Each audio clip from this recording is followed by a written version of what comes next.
Un encuentro con su palabra, porque secase la hierba, marchitase la flor, mas la palabra de Dios permanece para siempre. Con ustedes, el doctor José Ricardo Arias Quintero.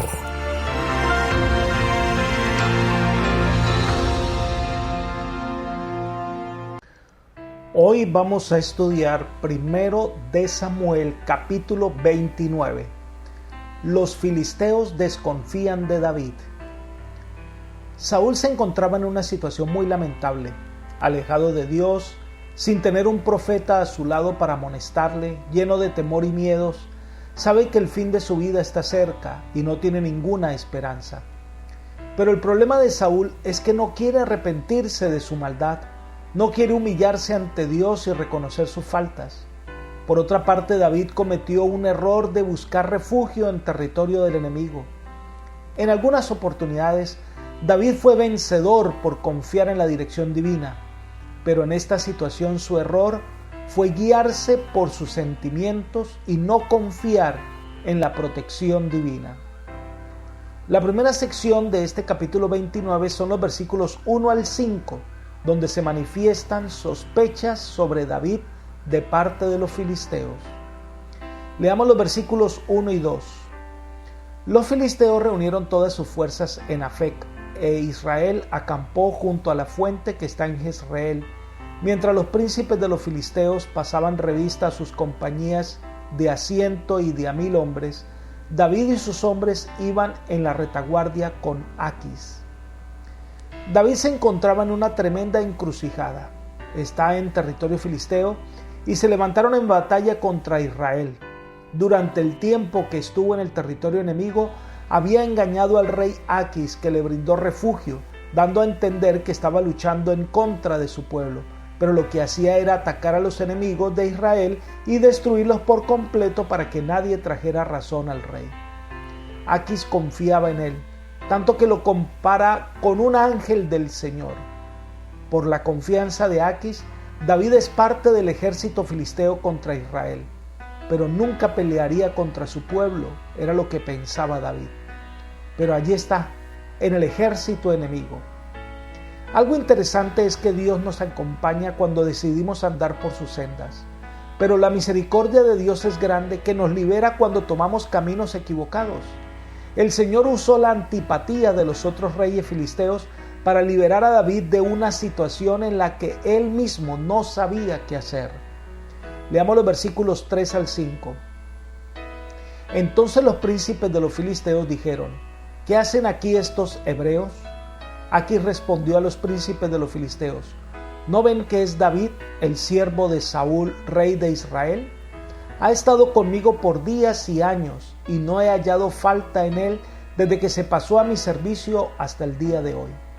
Entonces los príncipes de los filisteos se enojaron contra él y le dijeron: despide a este hombre para que regrese al lugar que le señalaste y no venga con nosotros a la batalla, no sea que en la batalla se vuelva enemigo nuestro, porque ¿con qué cosa retornaría mejor a la gracia de su Señor que con las cabezas de estos hombres? ¿No es este el David de quien cantaban en las danzas: Saúl hirió a sus 1000 y David a sus 10,000? Los ejércitos estaban listos para la batalla. En Afec estaban los filisteos, mientras que los de Israel estaban en Jezreel. Llegó el momento de pasar revista para ver las fuerzas con las que contaban los 5 reyes filisteos, y reconocen entre el ejército de Gad a un hebreo, e inmediatamente preguntan: ¿qué hacen estos hebreos aquí? Tal pregunta debe haber sido para David como un reproche aplastante. Estaba completamente fuera de ambiente en el campamento de los enemigos de su propio pueblo. En primer lugar, no debería haber buscado refugio entre los filisteos. Había dado ese paso sin buscar la dirección divina. Ahora, al aproximarse la crisis, David se vio en un gran aprieto. Pronto debería decidir qué haría cuando se luchara. No deseaba emplear sus armas contra sus hermanos, pero las palabras de Aquis también debieron ser una llamada de atención para David. El rey dijo: ha estado conmigo por días y años, y no he hallado falta en él desde que se pasó a mi servicio hasta el día de hoy. Una confianza en David. ¿Y cómo en este momento podría evaluarse a David a sí mismo habiendo vivido en duplicidad y fraude? Pero Dios se compadece de los que están en perplejidad y angustia. Con tierno cuidado, Dios le abre una vía de escape a David. Cuando los filisteos ordenan que David fuera expulsado del campamento, porque todos ellos sabían lo que David representaba para Israel, el que mató a 10,000, al pedirle a Aquis que los retirara, sin duda Dios le estaba librando a David de esta situación. Si estamos dispuestos a humillarnos ante el Todopoderoso, el Señor puede cambiar los necios errores en peldaños para el éxito. En la segunda sección, Aquis viene a David y le comunica la decisión que se ha tomado. Por su parte, David sigue con su duplicidad, pero reconoce que la mano de Dios le ha ayudado. Versículos 6 al 11 serían los de esta sección. Comencemos con los versículos 6 y 7. Entonces Aquis llamó a David y le dijo: vive Jehová, tú has sido un hombre recto, y me ha parecido bien que salgas y entres en el campamento conmigo, porque ninguna cosa mala he hallado en ti desde que viniste a mí hasta el día de hoy. Pero no es grato a los ojos de los príncipes. Regresa pues y vete en paz, para no desagradar a los príncipes de los filisteos. Tratándose de un rey pagano, enemigo del pueblo de Israel, esta es una declaración notable cuando invoca el nombre de Dios. Él dice: vive Jehová, que tú has sido un hombre recto. Al parecer Aquis se siente atraído por la religión de los hebreos. Puede ser que su trato con David le hubiese llevado a reconocer al rey de Israel, al rey del cielo. Por otra parte, Aquis está impresionado por el comportamiento de David. En este pasaje se resalta en 3 oportunidades la rectitud de David, y más adelante lo compara con un ángel de Dios. Esto era el sentimiento de un hombre que ahora conoce a Dios y su camino y aprende a reconocer quién es un siervo de Dios. En lo profundo, esto debía ser un tremendo reproche para David. Su duplicidad lo coloca en una situación incómoda, pero Dios, a pesar de la imperfección de David, usó ese medio para que Aquis pudiese conocerle. David reconoce ante la observación de los otros reyes filisteos y responde lo siguiente, versículo 8. David dijo a Aquis: ¿qué he hecho yo? ¿Qué has hallado en tu siervo desde que entré a tu servicio hasta el día de hoy, para que no vaya y pelee contra los enemigos del rey mi señor? David quedó emocionado por el súbito cambio de los acontecimientos que lo liberó de su dilema. Sin embargo, a fin de no traicionar los sentimientos del rey, dirigió esta evasiva y pregunta al rey cómo se hubiera querido dar la impresión de que había sido agraviado por esa ruda despedida. Cuán misericordioso fue el Señor al usar la mala voluntad y el rencor de los filisteos para abrir la puerta a fin de que David se liberara de la ignominia en que iba a caer cualquiera fuera el resultado de la lucha. Tenemos que recordar que la Biblia registra a los héroes en su realidad. No eran hombres perfectos. No fueron héroes porque no cometieron pecado. Por el contrario, a pesar de sus errores, ellos se refugiaron en el Señor y allí radica su fortaleza y su valentía. Son héroes porque estuvieron dispuestos a reconocer sus errores y colocarse bajo la protección del Eterno. Entonces viene la respuesta del rey, versículos 9 y 10.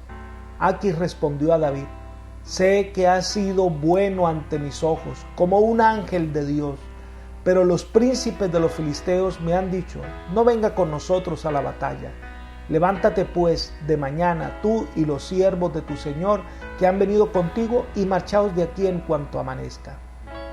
David de todo corazón debe haberse sentido arrepentido de sus errores.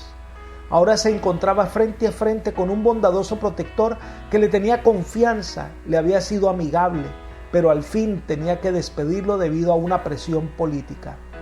Mientras David escuchaba la respuesta de confianza y amor del rey, debe haber sentido el peso de la vergüenza de su fingimiento.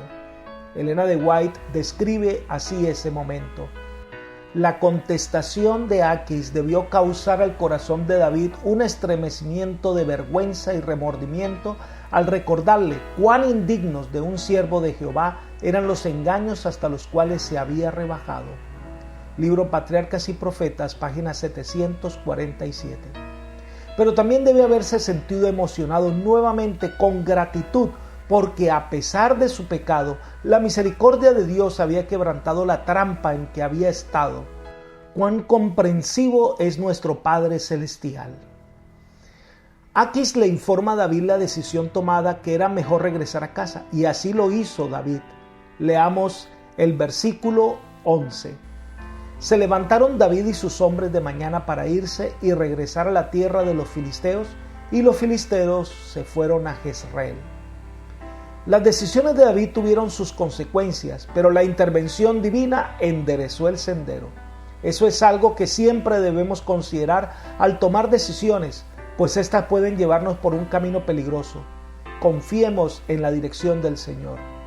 David regresó a su casa con una lección aprendida y debió entender que debía consultar al Señor antes de tomar caminos tan importantes como este. Apreciados amigos y hermanos, Dios tiene poder para cambiar el rumbo de nuestra vida. Tiene poder para convertir una derrota en un éxito. Tiene poder para cubrirnos con su poder. Pero debemos dar el paso más importante: tomar la decisión de aceptar a Dios como nuestro Dios, como nuestro Creador. Esta es una decisión que no se debe nunca pasar por alto, porque al corazón contrito y humillado, Dios nunca desprecia. Ven a Jesús con tus cargas y problemas y deja que el Señor te guíe. Es la mejor decisión que puedes tomar. Que el Señor te bendiga hoy y te guíe por sendas de paz y justicia. Es mi oración por ti. Amén.